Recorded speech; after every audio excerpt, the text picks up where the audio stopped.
Hey, what's up guys? Welcome back to this week's Pinball Effects tournament video. In this video, I'm going to go over the leaderboard scores for the one ball challenge we had on Tales of the Arabian Nights.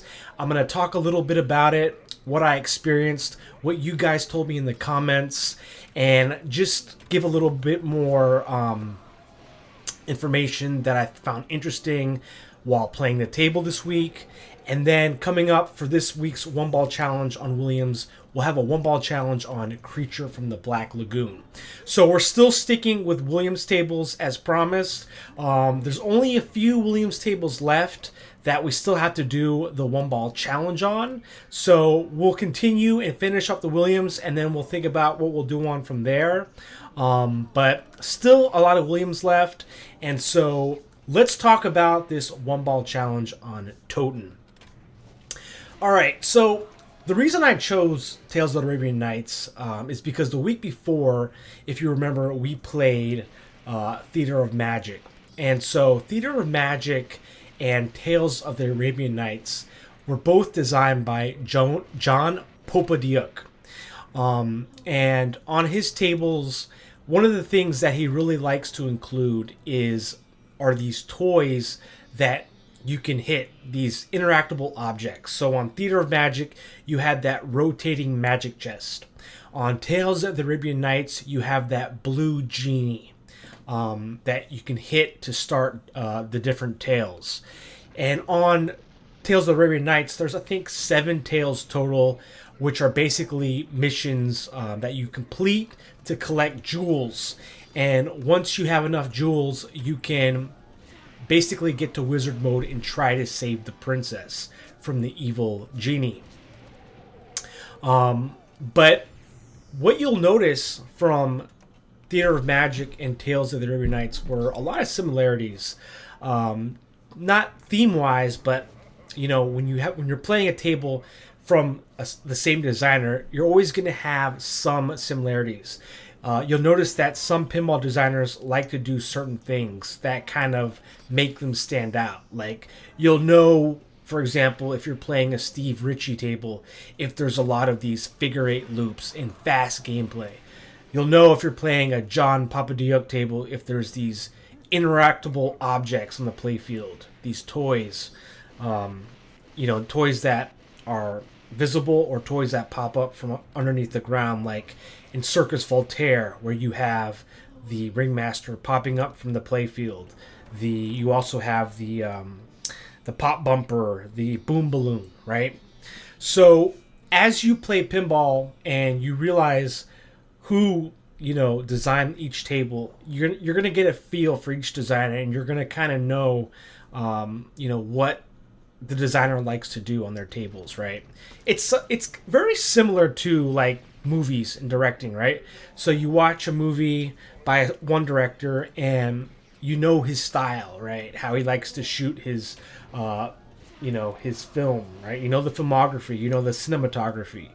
Of course, some directors have different movies that are not like the rest, but it's very similar, right? And so I just wanted to say that. When I was playing Tales of the Arabian Nights for a one ball challenge, I thought it was very difficult. I think it's a challenging table, even with classic 3-balls, right? I think it's a challenging table no matter what way you spin it. No pun intended, because you have also the lamp, the magic lamp that spins on those 2 spinning posts, right?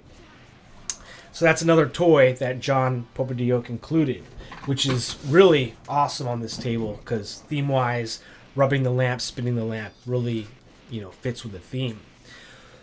But, this table is a difficult table. Not as difficult as Theater of Magic. A lot easier than Theater of Magic. Theater of Magic is like one of the more easier tables. But this is a little more challenging, sort of like Circus Voltaire, kind of around that same difficulty, right? And so you're also going to notice that with different tables, they're going to have their own kind of difficulty. They're going to, lean more towards the advanced player or the beginner. This one is a little more towards the advanced, just the way it's set up, very easy to drain. Gapvic was mentioning this acronym, SDTM. straight down the middle. And I had heard that before, but when he was talking about, when he mentioned that acronym in the comments, it made so much sense in pinball because when you hit the genie, right, they have a magnet that keeps the ball up there, right? When you hit the genie throws the ball back down, right? Almost like he's hurling a fireball at you, right? And it's really an SDTM kind of shot. The genie is basically throwing the ball down the middle of the drain, and you have to sort of, sometimes you have to nudge, or else it'll just go straight down the middle. Sometimes the ball trajectory, comes down where you don't have to, but it's just barely, right? It's just barely off center. So that was something that I noticed in playing this week was, you have to be very careful when you hit the genie because when the ball comes down from there, it's very likely to drain. So that wasn't a shot that I think was good to take. It took me many, many tries to get 21 million. And look at this. I mean, I thought I was so close to beating Balchi. I thought I had it in the bag when the bonuses were adding up. I thought, okay, I'm in second. I beat Balchi. But look, oh my gosh, like 500,000 short. And 500,000 short on Tales of the Arabian Nights is very, easy to do. I mean, it's like you can manage 500,000 points. I think that's what it is, right? 500,000. But yeah, so it took me a long time to get this score. It was a lot of frustration because I was hovering around about 8 million points. I think that was like my 8 million points, and anytime I get there, I drain.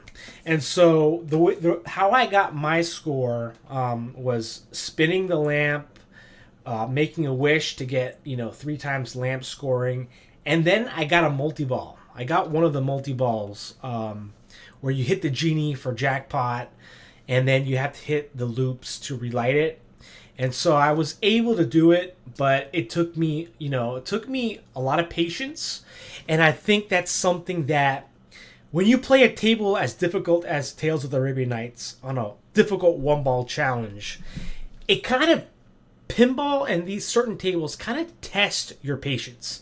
It's a huge test of patience because when you have one ball, it's the only, you don't have an extra life. You don't have an extra ball. You have no safety net, right?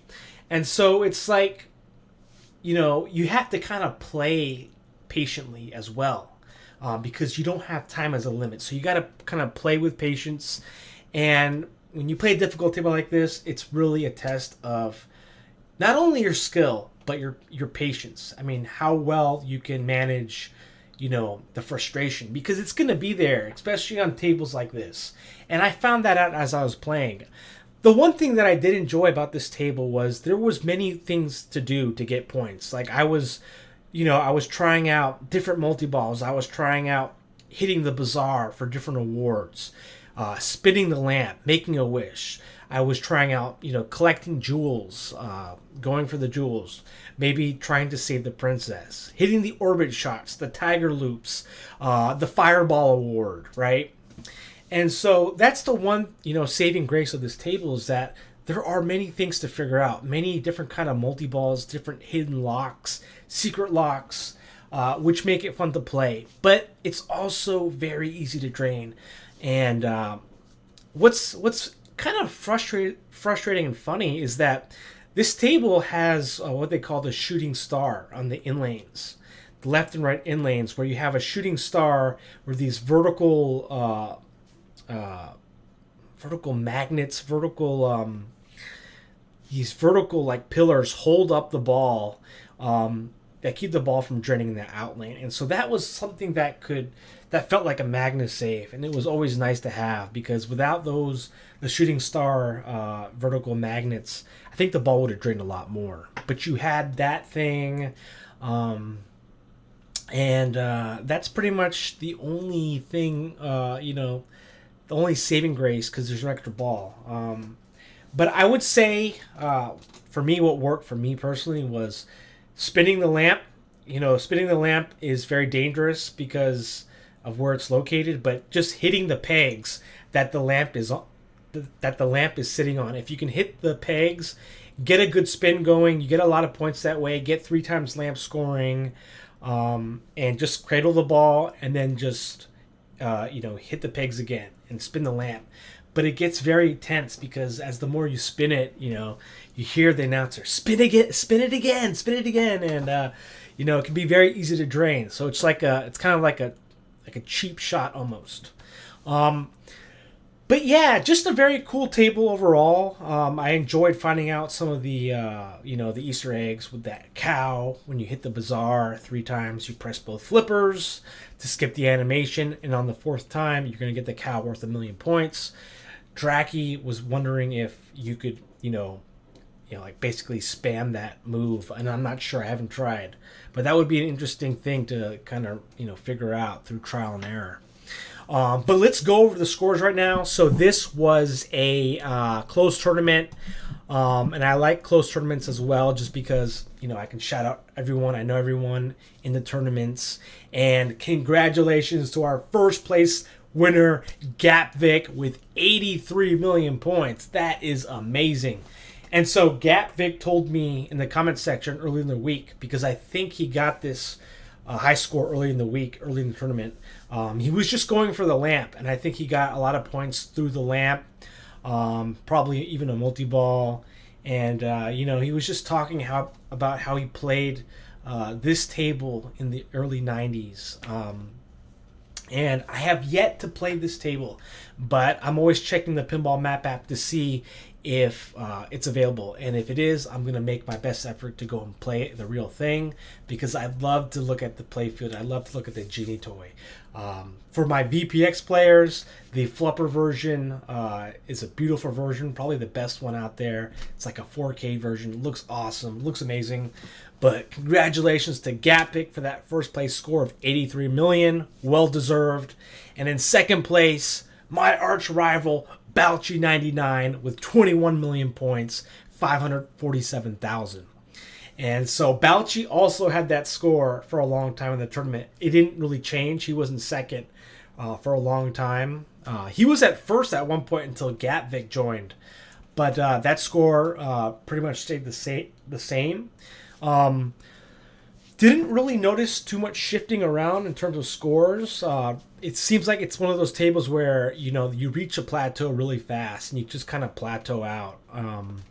I got 21 million. I was so surprised because I thought I was going to beat Balchi when the bonuses added up. Never happened. But in fourth place, we have UTD 4000 with 14 million points, close to 15 million. Underneath him, we have fifth place Dracky Barks, aka Michael360, with 13 million. Very close here, 1 million. Look how close these are, though. 21, 21, 14, 13. In sixth place, we have Krobs with 10 million points, close to 11 million. In seventh place, we have Fabled Scarab 79 with 10 million. Look how close that is. Look at that. Only a couple, thousand, right? 20, 30,000 points. Wow. Look at Carpy Sun in eighth place with 10 million as well. A couple 100,000 right there. So you're seeing scores that are very competitive, very close. Ninth place, PFX Fan, Pinball FX Fan with 8,500,000. Somatic in 10th place to round it off with 6 million points. Underneath him, we have Demonic with 5 million points. Welcome, Demonic. I don't know if that's another name or IGN, but if you're new, welcome to the tournament, and it's a pleasure to have you. And in 12th place, we have Wombat in a Hat with 5 million points. See, 5 million right there. 13th place, Bad Jack Daniels with 3 million, close to 4 million points. 14th place, Urko 1945 with 3 million as well. Very close to 4 million. Very close scores between 13th and 14th. 15th place, my friend Daniel Geronimo Game with 2 million points. And in 16th place, we have Lockland with 1 million points. So thank you to everyone who joined. I hope you had a fun time with this tournament and this one ball challenge. Like I said, it's a difficult table, even with a 3-ball. But I still like a 3-ball for this table just because you have an extra ball chance. And I think the rules are going to be a little different. I think you can get different awards from the bazaar. So things do change with 1 ball. Keep that in mind. So I did say that for this tournament, it would be a... Oh, wait, before I continue on. So Gatvik's score first is 83 million on the one ball, right? So I wanted to look at where that would place him. He told me in the comment section, but I just wanted to remember where we were playing the tails, right? So leaderboard, all time for one ball. So Gatvik got 83 million, right? So Gatvik got 83 million. So yeah, he was saying it put him in third, close to second, right? Just below Pinball Wiz 45B, right? So that's insane. Insane. But like I said, if the scores had counted, he would be on that leaderboard, right? So just goes to show that these scores should count. All right, so we're going to create a tournament now. It's going to be an open tournament because last week's was closed. And we're doing it on Creature from the Black Lagoon.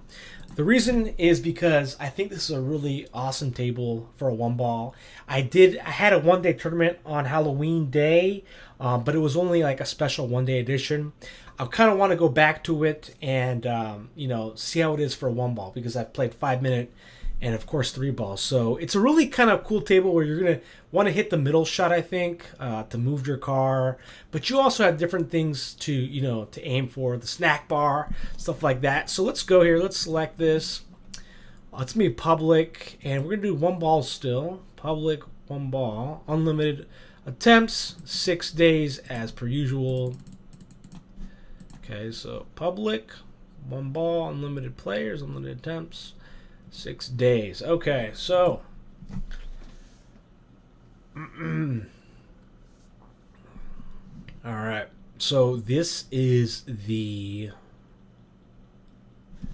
ID P371, and let's give it a go here.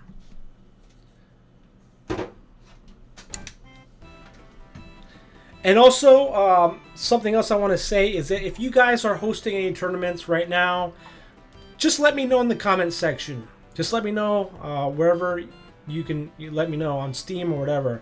And I'd love to play in your tournaments because that's what Draki was doing. He's letting me know of tournaments like Autobus's tournament on what was it? Red and Ted's Roadshow, which was fun. And Krob sometimes has tournaments. So just let me know. All right. Here we go. Now on with the show. All right.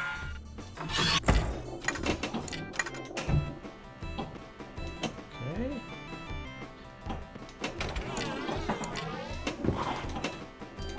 So I know that if you hit the middle, that's where all the points come from. Plus you get the bumper action. And that's where you get the bonus multiplier. And then also throughout this week, I'm going to see if there's any kind of Easter eggs, and I'll make a video for that.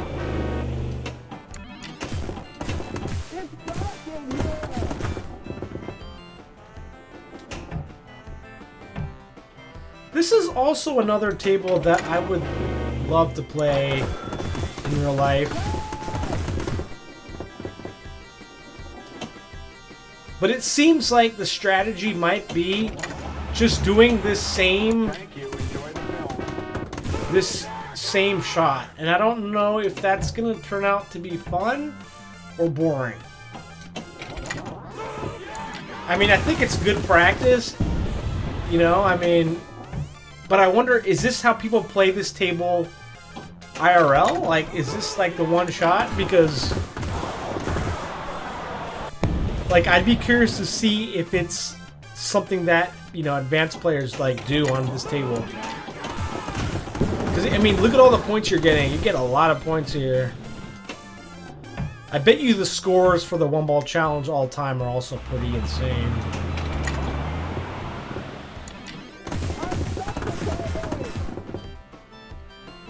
But I just like the design of this. Like, you hit that little... that little loop there, it goes into the rollovers and the bumpers. Oh yeah, you have the snack bar. You have the other loop here, so you can choose 4x multiplier, 61 million, See, I didn't mean to hit the snack bar. But sometimes it just... Got the lane change up top. Jackpot values building. You got the KISS letters lit. I don't want to take that chance though. Like, I just want to keep on milking this.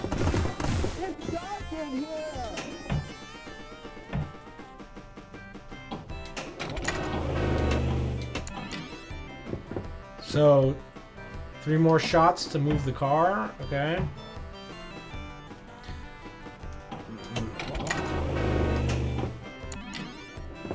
Two more.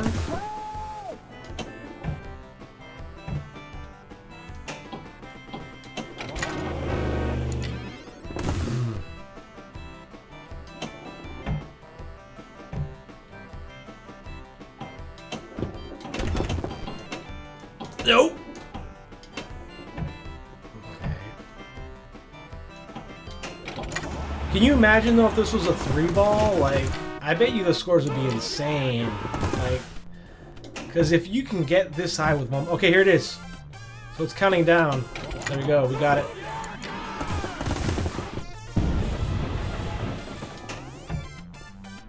Shoot, move your car again. Okay, look at that. 14 million.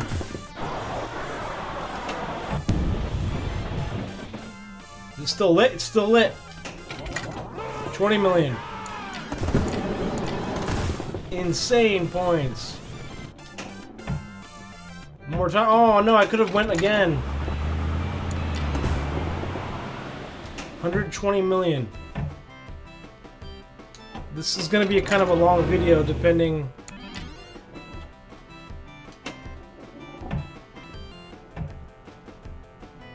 But I enjoy it. Kind of find it relaxing actually. It's not a stressful kind of table because you're doing the same thing. But I love it. It's pinball, right? Satisfying. Simple.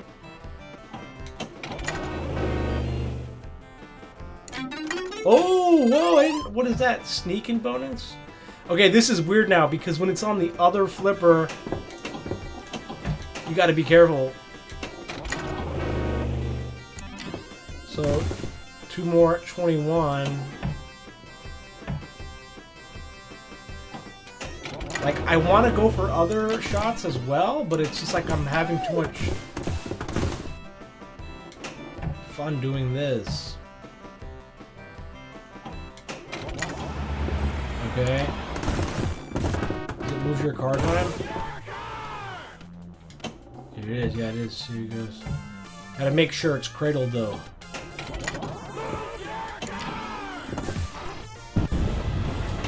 See that? I think a lot of players might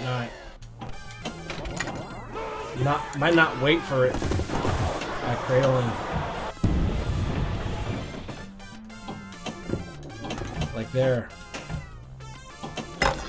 Oh, snack bar. No, I didn't mean to go for snack bar. I didn't mean to go for snack bar again. But I'll take 4 million points. Oh no, I wanted to move my car. So then it goes to 29. I think the end of ball bonus will also be critical on this table.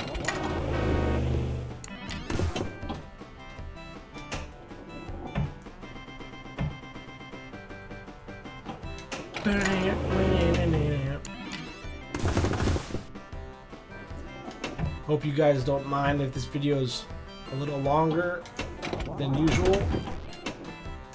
Oh! Sort of want to pad my score though. I don't know what's a good 1-ball score right now for this table. Maybe 1 billion?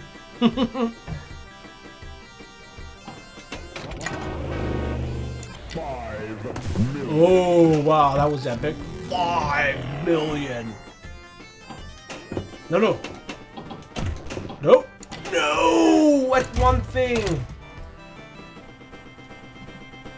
got to hurry up though. Look at that bonus is even big. Okay, so 190. What? Yeah, 196. Okay, so I don't know about that. We'll see. I'm gonna look at the scores. Hope you guys have fun. Thank you for watching, and just enjoy this challenge. Just enjoy it. We're here to have fun. Till next time, I'll catch you guys later. Take care.